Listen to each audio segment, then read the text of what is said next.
जो आज का जो हमारा टॉपिक है वो है साइमन कमीशन 1927। अगर हम इसके हिस्टोरिकल बैकग्राउंड की बात करें,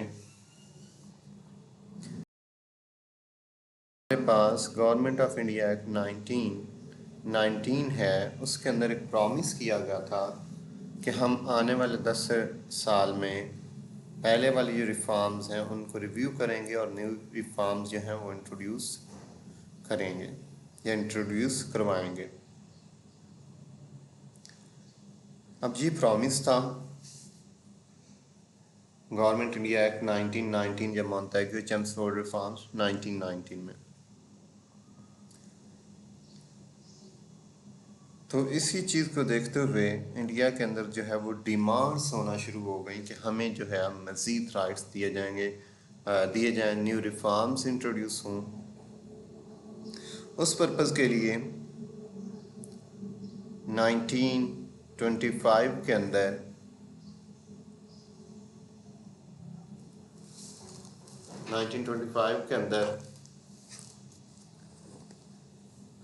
जो ब्रिटिश इंडियन पार्लियामेंट है यानी कि सेंट्रल लेजिस्लेटिव असेंबली है, वो एक रेजोल्यूशन मूव करती है।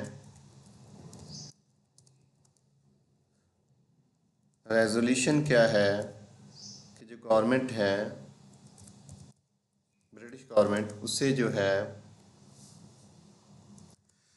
न्यू रिफॉर्म्स इंट्रोड्यूस करवानी चाहिए। न्यू रिफॉर्म्स इंट्रोड्यूस करवानी चाहिए। अब वो कौन सी रिफॉर्म्स हैं? आने वाली रिफॉर्म्स हैं, यानी कि central legislative assembly Indian parliament जो है उसके अंदर एक रेजोल्यूशन मूव होती है जिसके अंदर कहा जाता है कि इंडिया के अंदर न्यू रिफॉर्म जो हैं वो इंट्रोड्यूस करवाई जाए। जब असेंबली ये रेजोल्यूशन पास करती है तो ये रेजोल्यूशन गवर्नर जनरल के पास जाती है। गवर्नर जनरल जो है वो ब्रिटिश गवर्नमेंट को आगाह करता है या ब्रिटिश गवर्नमेंट को इन्फॉर्म करता है। तो ब्रिटिश गवर्नमेंट जो है वो एक कमीशन नॉमिनेट करता है। ब्रिटिश गवर्नमेंट क्या करता है? वो एक कमीशन नॉमिनेट करती है और कमीशन की जो सरबराही है वो सर जॉन साइमन को दी जाती है। सर जॉन साइमन को जो है वो कमीशन की सरबराही दी जाती है। ये 1927 के अंदर कमीशन नॉमिनेट किया जाता है जो 7 मेंबर पर मुश्तमिल होता है। अब इसके ज़िम्मे 2 ड्यूटीज़ हैं, 2 काम हैं। वो 2 काम क्या हैं? To review the existing reforms या existing act 1919,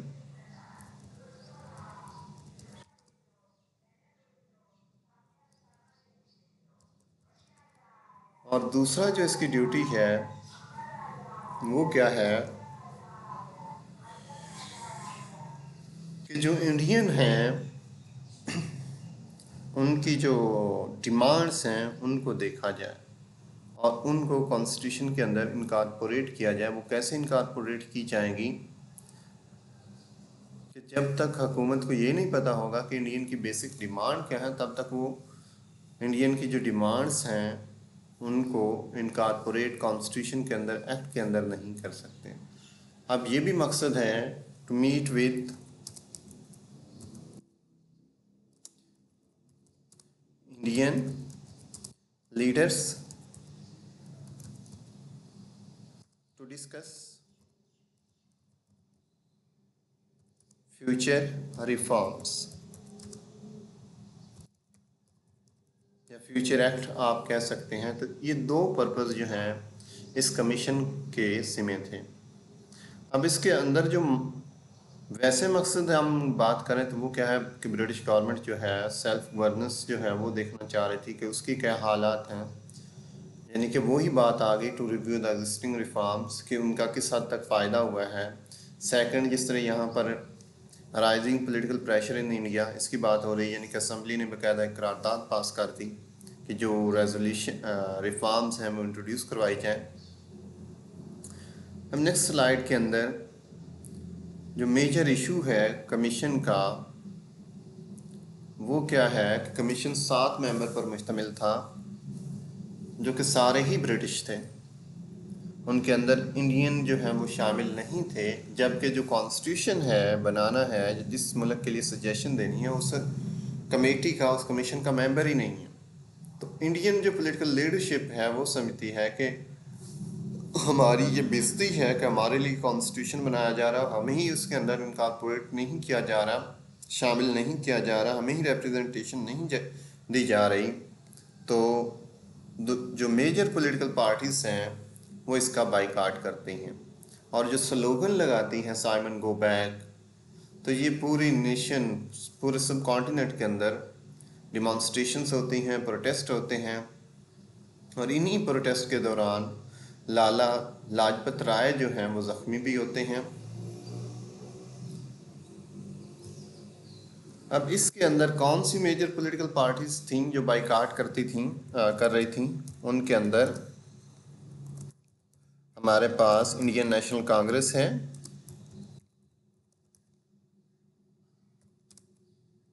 Indian national Congress,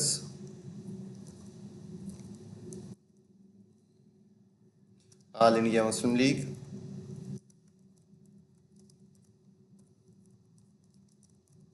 और हिंदू महासभा।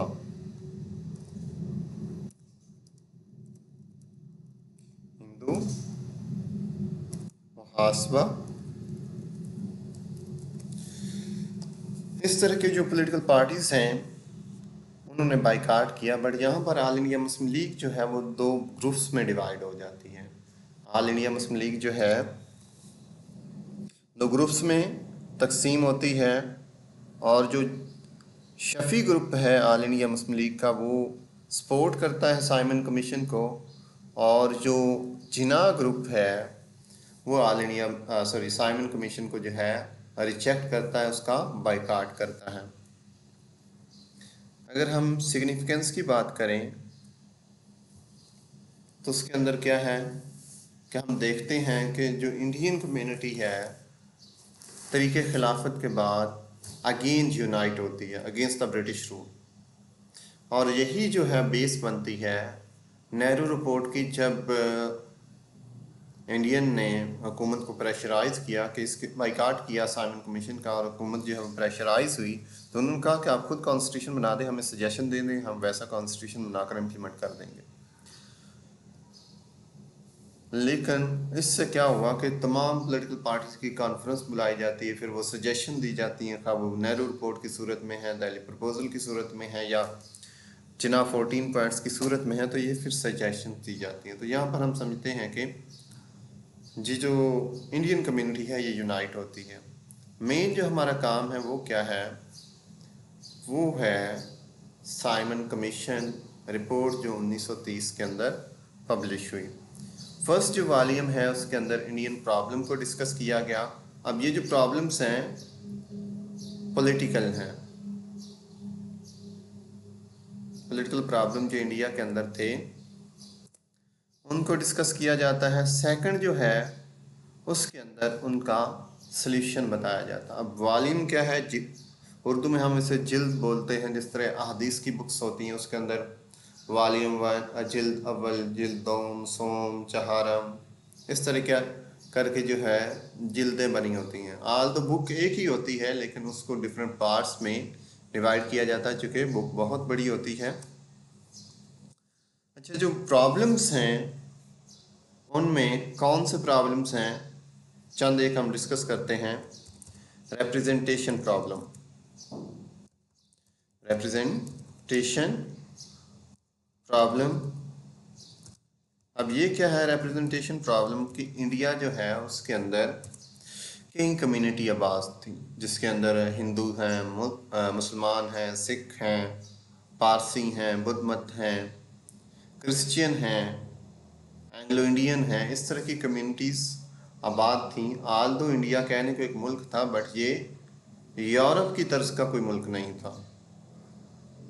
इसके इसके अंदर बहुत ज़्यादा कम्युनिटीज़ जो हैं होमोजीनियस सोसाइटी नहीं थी, बल्कि हेट्रोजीनियस सोसाइटी थी, जिसकी हर एरिया में, हर रीजन में लैंग्वेज भी डिफरेंट थी। तो यहाँ पर बड़ा जो इशू है वो रिप्रेजेंटेशन प्रॉब्लम था। सेकंड जो है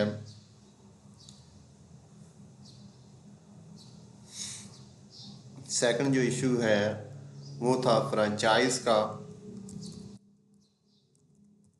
कि फ्रेंचाइज किस बेस पर हो, इलेक्शन का मेथड क्या हो, ज्वाइंट हो या ज्वाइंट इलेक्शन हो या सेपरेट इलेक्शन हो, इस तरह के मसाइल थे। इसके अलावा अगर हम देखते हैं तो मेथड ऑफ गवर्नमेंट कौन सा होगा, जैसे सॉरी सिस्टम ऑफ गवर्नमेंट कौन सा होगा,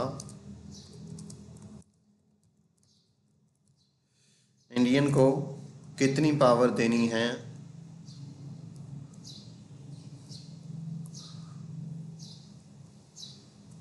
यानी कि सेल्फ गवर्नमेंट का भी एक इशू रहा है। इंडियन डिमांड कर रहे थे सेल्फ गवर्नमेंट, जबकि हुकूमत की तरफ से फुल्ली सेल्फ गवर्नमेंट नहीं दी जा रही थी। अब ये भी इशू था। उसके बाद डिवीजन ऑफ पावर जो है वो भी मसला था। फिर यहाँ पर राइट्स जो हैं वो भी इशू था कि कौन से राइट्स इंडियन को मिलने चाहिए, कौन से नहीं मिलने चाहिए। ऑल द नेहरू रिपोर्ट के अंदर 19 राइट्स जो हैं वो दे दिए गए थे। तो इस तरह के जो इश्यूज हैं वो हाईलाइट किए गए।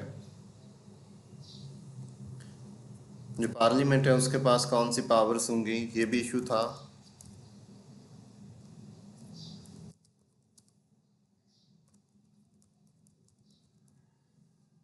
डीआरकी सिस्टम जो है इटसेल्फ एक इशू था कि डीआरकी सिस्टम सूबों के अंदर इंट्रोड्यूस करवाया गया है, तो उसका क्या किया जाए,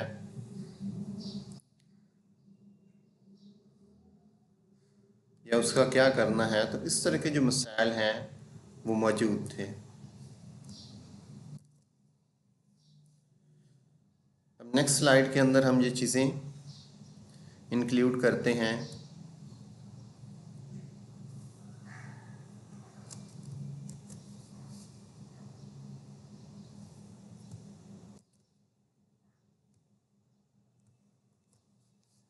ये सेकंड वाले में include the solution of these problems. अब वो सॉल्यूशंस क्या हैं। पहला इशू हमने क्या देखा है, रिप्रेजेंटेशन। तो कहा गया कि असेंबली के अंदर हर कम्युनिटी को जो है रिप्रेजेंटेशन दी जाए। असेंबली के अंदर रिप्रेजेंटेशन जो है वो हर कम्युनिटी को दी जाए। Representation should be based on representation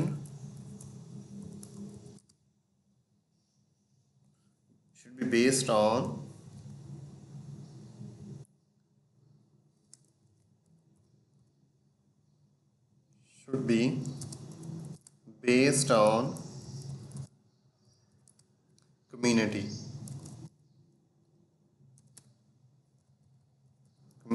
in the assembly या in the parliament या लेजिस्लेचर या काउंसिल एक्सेट्रा। सेकंड हमारे पास क्या इशू है, फ्रेंचाइज। तो सजेस्ट किया गया कि अडल्ट फ्रेंचाइज होना चाहिए या यूनिवर्सल सफरेज होना चाहिए, यानी कि हर वो शख्स जो बालिग है उससे राइट टू वोट देना चाहिए। यूनिवर्सल सफरेज या फ्रेंचाइज। सॉल्यूशन क्या बताया, फ्रेंचाइज का यूनिवर्सल सफरेज या यूनिवर्सल फ्रेंचाइज, हर वो शख्स जो बालिग है, इंडिया का शहरी है, पागिल और दीवाना नहीं, उसे राइट टू वोट देना चाहिए। थर्ड जो प्रॉब्लम है, इलेक्शन मेथड कौन सा होगा। तो सजेस्ट किया गया कि इलेक्शन का जो मेथड है वो सेपरेट इलेक्टोरेट होगा। कौन सा होगा? Separate electorate.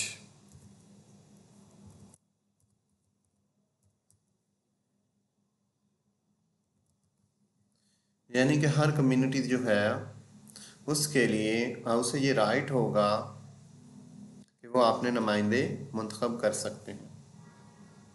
हाल तो पहले वाली क्लासेस में हमने सेपरेट इलेक्टोरेट को बड़ा डिटेल में डिस्कस किया हुआ है, मज़ीद यहाँ पर डिस्कस करने की ज़रूरत नहीं है।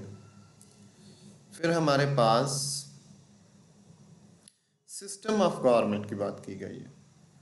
नेहरू रिपोर्ट के अंदर हम देखते हैं तो वहाँ पर स्ट्रॉन्ग सेंटर की बात की जाती है, बट यहाँ पर जो है वो बात समहाउ फेडरल सिस्टम की जाती है। इस रिपोर्ट के अंदर क्या किया जाता है? फेडरल सिस्टम की सजेशन दी जाती है। फेडरल सिस्टम या फेडरेशन या फेडरल सिस्टम ऑफ गवर्नमेंट जो है उसकी सजेशन दी जाती है। फिर जो है सेल्फ गवर्नमेंट की बात की जाती है। Fully responsible government at provinces. कहा जाता है कि डियारकी सिस्टम को सूबों के अंदर से रिमूव कर दिया जाए। डियारकी should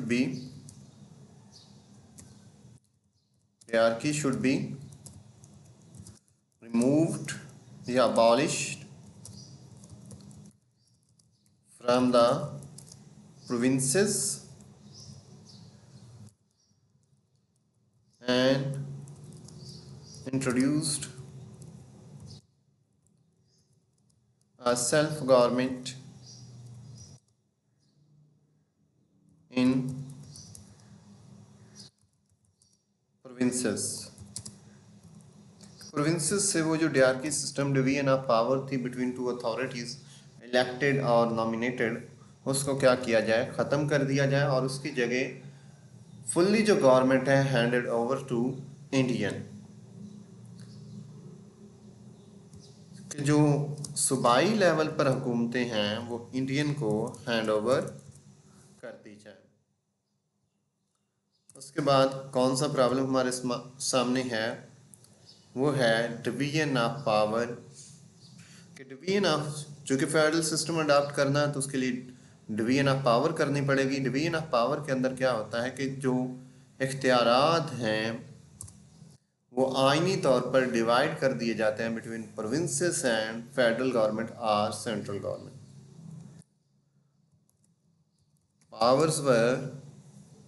Powers should be divided between provinces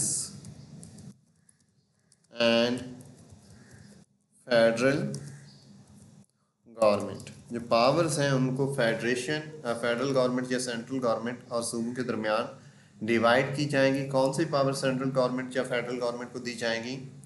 for example currency, defence, foreign affairs, railway, उसके बाद कम्युनिकेशन, इंपोर्ट एंड एक्सपोर्ट। इस तरह के जो शोबे हैं कहा गया वो दिए जाएंगे फेडरल गवर्नमेंट को। जिस तरह एग्रीकल्चर है, एजुकेशन है, हेल्थ है, लोकल गवर्नमेंट है, इस तरह के जो शोबे हैं, डिपार्टमेंट हैं, वो हैंड ओवर किए जाएंगे किसको? प्रोविंसेस को। तो ये जो सजेशन हैं ये हमें साइमन कमीशन रिपोर्ट के अंदर मिलती हैं। नेक्स्ट हमने बात की है राइट्स की। तो रिपोर्ट के अंदर चंद फंडामेंटल राइट्स जो हैं उनकी बात की गई कुछ, कि ये राइट्स जो हैं वो दिए जाने चाहिए। फिर पावर्स ऑफ पार्लियामेंट जो है उसके लिए कहा गया कि जो पावर्स ऑफ पार्लियामेंट हैं उन्हें क्या किया जाए? इंक्रीज़ किया जाए। Powers of parliament should be increased.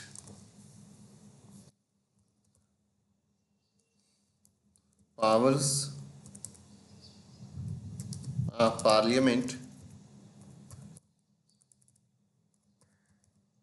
should be increased या enhanced। should be increased or enhanced, उनको यानी कि मज़ीद जो है पावर दी जानी चाहिए। नेक्स्ट इसके अंदर सजेशन दी गई कि कौन कौन सी पावर्स हैं, लेकिन हम एज अ केस स्टडी से नहीं पढ़ रहे, इसलिए हम ये चीज़ें डिस्कस नहीं कर रहे। फिर सेंट्रल गवर्नमेंट की बात की गई कि जो फेडरल गवर्नमेंट है या सेंट्रल लेवल है, वहाँ पर क्या किया जाए,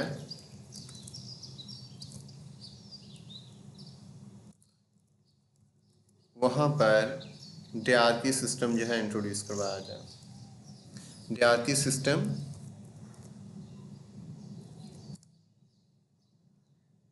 should be introduced at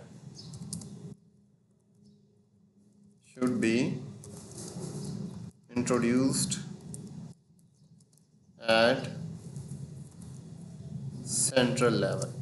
DRK system जो है उसे सेंट्रल लेवल पर इंट्रोड्यूस करवाया जाए। तो ये जो सोल्यूशन थे, चंद एक प्रॉब्लम जो हमने उसमें से निकाले हैं रिपोर्ट में से, वो हमने डिस्कस किए हैं।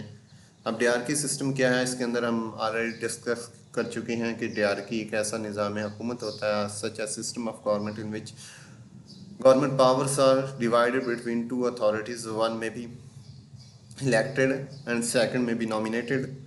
One may be local and other is foreigner.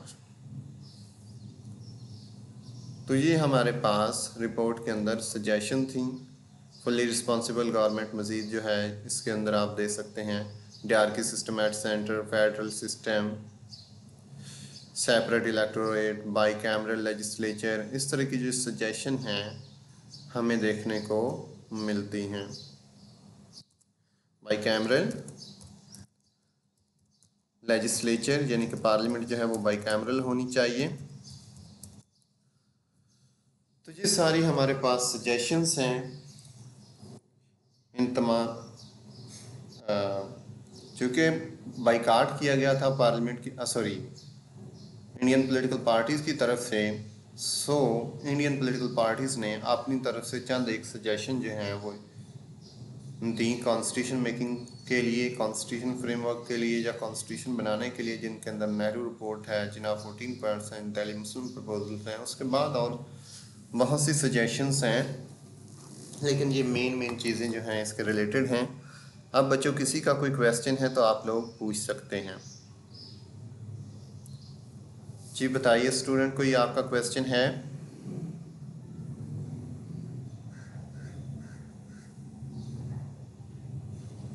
No sir.